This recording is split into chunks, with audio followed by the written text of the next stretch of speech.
Hello teachers and friends, my name is Julie Kang. I am from class 5A4 from Vince School Golden River, Ho Chi Minh City. Today, I'm going to tell you about the impact of climate change to humans and of course, the environment. Okay, so now let's start by defining climate change. So what is climate change? Climate change is when the Earth's usual climate, also known as the weather patterns over a long time or distance, starts to change. It's like the Earth getting a hot bath or getting a little warmer. And it happens because of something called the greenhouse effect. So we're going to dive in deeper to learn about this amazing biological effect to the climate. So this is the greenhouse effect. Picture a greenhouse where a plant grows. Sunlight will come through the refractable glass. The reason it needs to be refractable is because it can supply or change the amount of sunlight and air and energy inside the greenhouse. The Earth also has a natural blanket or greenhouse made of carbon dioxide and nitrogen, also known as methane.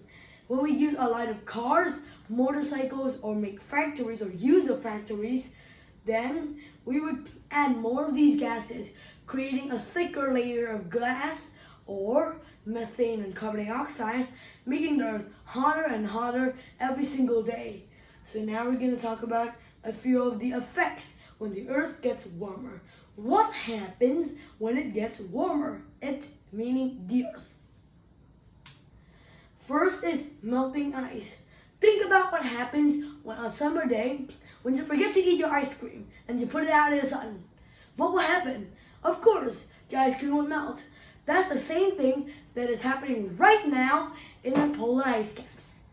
Okay, so the ice melts and makes the sea level rise. This can also be a problem for animals like polar bears, whales, dolphins, seals, and even penguins, and people who live near the water.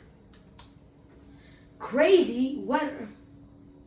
The Earth might have more storms, floods, or droughts, just like the fatal storm that our Vietnam has experienced in the northeastern, northwestern, and north states. We're gonna dive into that later.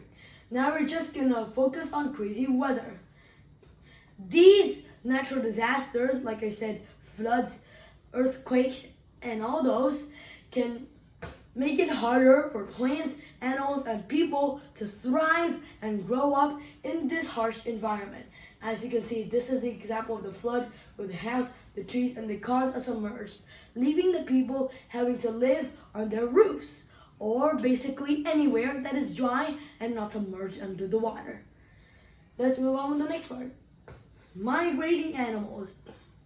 Animals also have to migrate, or also known as travel, to a new place, like from the South Pole to the North Pole, the North Pole to the South Pole, when climate change happens. This is because, and I'm gonna do an imagine if you were living in Africa. It is quite cool and quite warm there, and then suddenly the climate change or the ozone layer opens up, then you would experience very hot sunlight. So we have to migrate to the other side of the world or somewhere farther that is not so hot. What can we do to make it better? First, we will use less stuff. When we use less energy, electricity, or water, it's like giving Earth a break. Turn off lights, unplug electronics, and don't waste water. Promise me, don't waste water. Second, plant trees. Trees are like superheroes to us. They can help clean the air by taking extra gases like carbon dioxide, methane, and nitrogen. To plant more trees is like inviting more superheroes to the Earth. Be a nature helper.